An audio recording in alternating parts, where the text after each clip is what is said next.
Pinocchio, Part 1. Pinocchio, Part 1. Focus question. What kinds of choices does Pinocchio make in this story and why? Once upon a time, a piece of wood lay in the shop of a poor old carpenter. Geppetto, for that was the carpenter's name, had got the notion to carve this piece of wood into a puppet, which he hoped would fetch enough money to buy him supper. No sooner had he applied his tools to the wood than a voice rose up right out of it. Ouch! Do not strike me too hard. Geppetto paused, but thinking this noise was a trick of his mind, he continued to shave and carve. No sooner he had crafted a pair of legs than the puppet kicked him in the shin quite sharply. Ouch! said Geppetto, but thinking the marionette must have slipped from his grasp, the carpenter proceeded to carve the puppet's eyes. Only when those eyes opened did Geppetto understand. Some magic was afoot. Who are you? The puppet asked, and Geppetto told him his name. Are you my father? He asked. I suppose so, said Geppetto, if a puppet can have a father. What are these? Asked the puppet, looking down at his knees, and so Geppetto explained about legs and all their uses. The puppet bent its new legs back and forth, then stood, and soon it was running all about the small ground floor room, quick as a cat. Slow down, you make me dizzy, said Geppetto. But the puppet laughed and ran in circles. Wouldn't you like a name? Geppetto asked at last.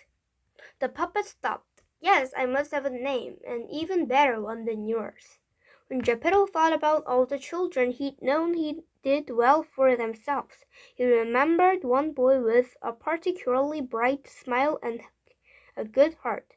Pinocchio will be your name, he said, and you will behave like a good boy and go to school every day.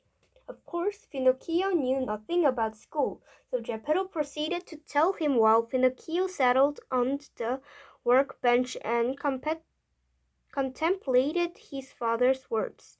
I should like to go to school and learn to be good, he said at last, but I haven't any spelling book. And I have no money to buy one, said Geppetto. Pinocchio grew very sad then. He began to mew and moan. Suddenly Geppetto stood up from his workbench and grabbed his coat. Stay where you are, dear Pinocchio. I'll return as quickly as I can. Then he left Pinocchio all alone. After that seemed like a terribly long time, Geppetto returned, a spelling book in hand and no coat at all on his back. Here you are, son, he said, placing the book on the table. Pinocchio noticed Geppetto rubbing his bare arms. Papa, your coat, what happened? I have sold it, said Geppetto. Why, Papa? Geppetto struggled. Because, well, I found it too hot. Pinocchio understood. Then Geppetto had sold his own coat to buy him the book. Oh, thank you, said Pinocchio, throwing his arms around the old man's neck and kissing his cheek. I'll be the best boy in the whole school. You are not a boy at all, Geppetto laughed. Still, I'm glad you're my son. The next morning, Pinocchio followed the children through the snow, noting as he went how every one of them had some kind of coat on. He himself did not feel the cold, so he skipped along. Considering all the clothes he would buy Geppetto once he had learned to be clever, but as he turned the corner, young Pinocchio heard the calls of melodious pipes and stirring drumbeats and was filled with longing. Turning away from the children, he thought, perhaps I will go to school tomorrow and let the music lead him to a festive theater, where people had lined up outside. What does they say? Pinocchio asked the woman in line. You blockhead, she replied. It says, Great Marionette Show today. Admission 2 pence. Pinocchio grew frantic, for he did not have 2 pence.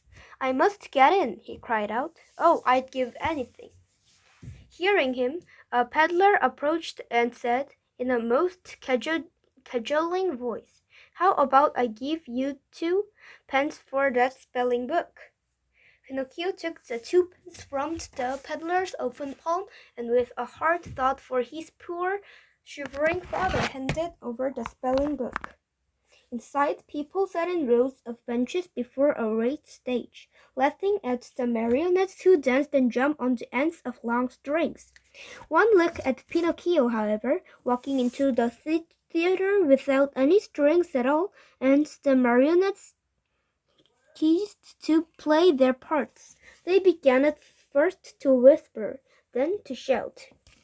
A burly man with a long black beard and a heavy whip stepped on stage. He cracked his whip, pointing the handle at Pinocchio.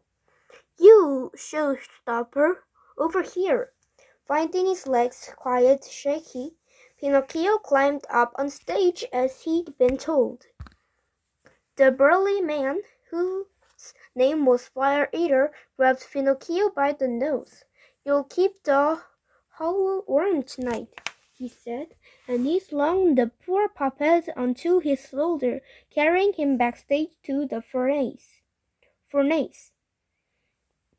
The marionettes shrieked and cried in sympathy as Fire Eater raised Pinocchio up to throw him in the flames. "Papa, please save me!" Pinocchio cried.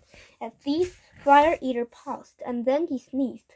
"Oh, that's a good sign," said one of the marionettes. "For if he sneezes, that means he pities you." Fire Eater sneezed again. "Bless you," Pinocchio said. "Who is this papa you speak of?" Fire Eater demanded. Pinocchio told him all about Geppetto, who had brought him to life and sold his own coat to buy him a spelling book. Despite him not temper, Fire Eater did not have so very bad a heart. So upon hearing Pinocchio's description of his papa, he handed over 5 gold pieces and said, "Bring this to your poor good father, and don't delay." "Oh, thank you," Pinocchio cried, and waving goodbye, he left the theater once and for all without so much as a scorch mark on him. Soon he was skipping merrily down the land toward home. He had hardly made it to the lamppost when he met a fox with a lame foot and a cat who was blind in both eyes. The 2 animals leaned on one another like good companions in misfortune. "Good afternoon, Pinocchio," said the fox. "But how do you know my name?" Pinocchio asked. "We are friends of your father," said the cat. "Then you will be happy to learn of the gift he's about to receive," cried Pinocchio, and he jingled the 5 gold pieces in his pocket. The fox stepped closer. "That sounds like a fair sum. Wouldn't you like to double it?" "Surely, but I haven't time for delays," Pinocchio replied. "I must get home to Papa," said the cat. "With twice as much you could buy anything Geppetto needs, and whatever you need too. 500 times as much, if one really computes," said the fox. "Quite so," said the cat. "But how?" asked Pinocchio. The fox's eyes got very big and his voice dropped to a whisper. "The Field of Wonders," he said. "If anyone plants a gold coin there, then waters it with 2 pails of water and the pinches of salt. In the morning he will find a tree with gold coins for blossoms." "However many coins you have," said the cat, "that's how many trees you'll grow to harvest. And every tree bears 100 coins," added the fox. Pinocchio clapped his hands. "Dear friends, I must see this Field of Wonders.